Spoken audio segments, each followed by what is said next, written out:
Olá, meus queridos alunos, eu sou a Gleidiana Rodrigues, professora de Biologia, e estou aqui para mais uma aula sobre botânica. Na aula passada, eu falei que as plantas eram classificadas em 4 grandes grupos: o grupo das briófitas, das pteridófitas, das gimnospermas e das angiospermas. Eu dei ênfase para as briófitas e nessa aula a estrela da vez serão as pteridófitas. Mas como reconhecer uma pteridófita? Características gerais. Todas as pteridófitas, assim como as briófitas, são sem sementes e por isso dependem da água para a sua reprodução. Mas, diferente das briófitas, elas são vasculares. E isso representa uma grande diferença. Por serem vasculares, ou seja, apresentarem vasos condutores que levam água e nutrientes a todas as partes do seu corpo, não existe limite de tamanho.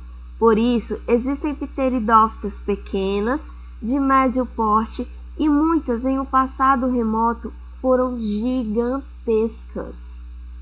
E, por possuírem esses vasos condutores espalhados pelo seu corpo, dizemos que as pteridófitas, assim como as gimnospermas e as angiospermas, que abordaremos nas próximas aulas, apresentam folhas, caules e raízes verdadeiros.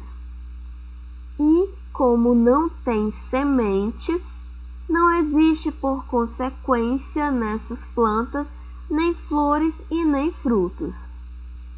A fase dominante é a do esporófito. É o seguinte, turma, todas as plantas apresentam alternância de gerações. Na aula passada, aprendemos que as briófitas, elas têm como fase dominante a fase do gametófito. Entretanto, todas as outras plantas, as pteridófitas, gimnospermas e angiospermas, têm como fase dominante, ou seja, aquela fase bem típica da planta, que dura mais tempo, que é a que a caracteriza como sendo a fase do esporófito. Vamos falar agora sobre a classificação das pteridófitas. Elas são classificadas em 3 grupos: o grupo das filicíneas, o grupo das licopodinhas e o grupo das equisentinhas. As filicíneas, com certeza, são as mais conhecidas. Quem nunca entrou em uma casa e se deparou com uma samambaia, ou no mínimo já ouviu falar dessa planta? As avencas também são bem comuns. As filicíneas possuem folhas grandes e geralmente divididas em folíolos.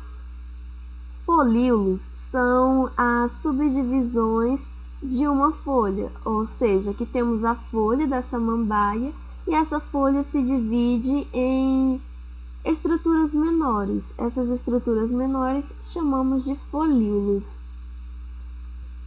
E desenvolve-se estruturas chamadas de soro na fase inferior das folhas, em que são formados os esporos.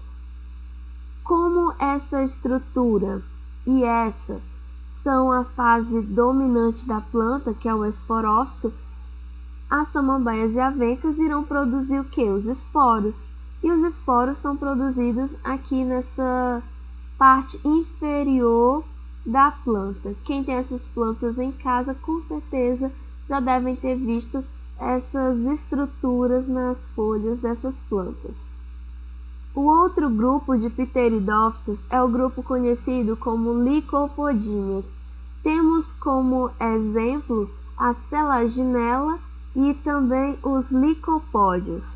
Possuem folhas pequenas com ausência de soros.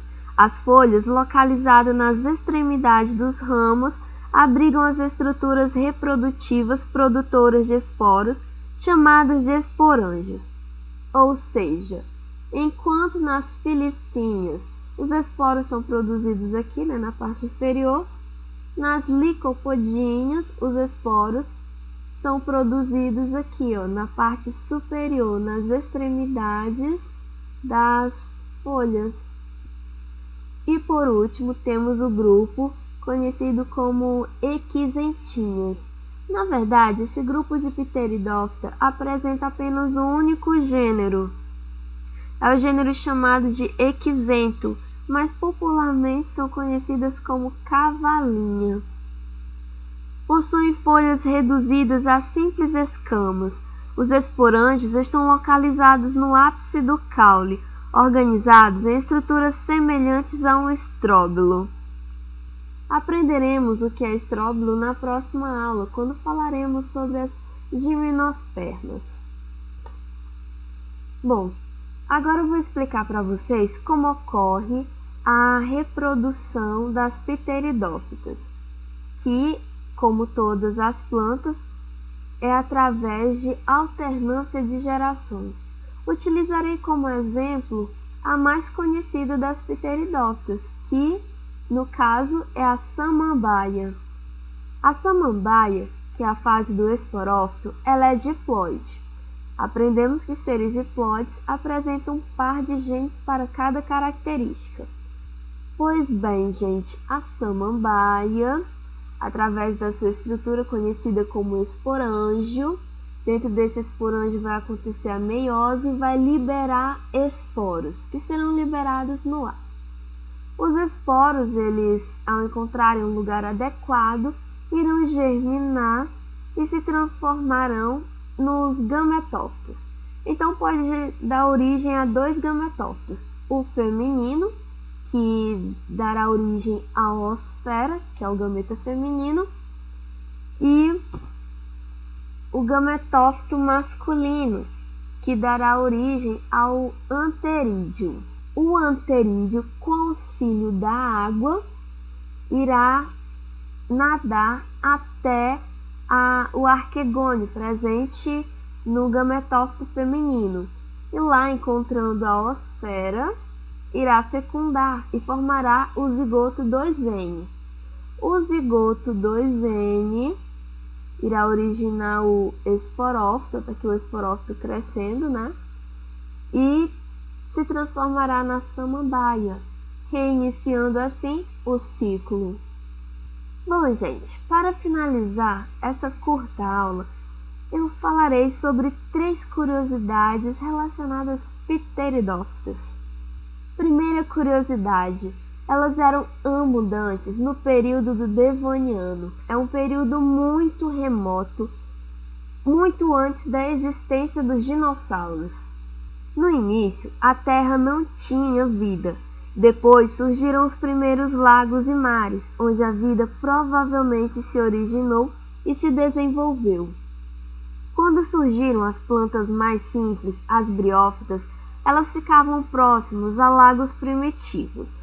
Mas foi somente com o surgimento das pteridófitas, e aqui nessa imagem vemos várias pteridófitas espalhadas, que surgiram assim as primeiras florestas, pois, ao contrário das briófitas, que sempre foram pequenas, as pteridófitas tinham tamanhos diversos, propiciando um ambiente adequado para abrigar muitas espécies.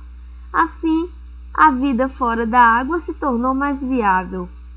Os insetos já exploravam o ambiente terrestre, mas, graças às pteridófitas, a exploração da terra por anfíbios e répteis se tornou mais fácil. Estou simplificando essa história, que é um pouco mais complexa, mas enfim, imaginem uma floresta com muitos répteis, insetos, anfíbios e, é claro, pteridófitas. Mas nada de plantas com flores e frutos, e nada de aves e mamíferos, pois esses seres nem existiam. Conseguiram imaginar? Assim era o período devoniano. Uma outra curiosidade é que algumas pteridófitas podem ser utilizadas na alimentação. Aqui temos brotos de samambaia, que é uma iguaria, consumidas por algumas pessoas. E por último, elas são muito utilizadas na ornamentação. Como eu falei, samambaias e avencas são muito comuns, mas quem gosta de jardinagem conhece muitas outras pteridófitas. Bom, turma, e por hoje é só. Foi um prazer enorme estar aqui com vocês. Vejo vocês nas próximas aulas. Fiquem todos na paz e tchau!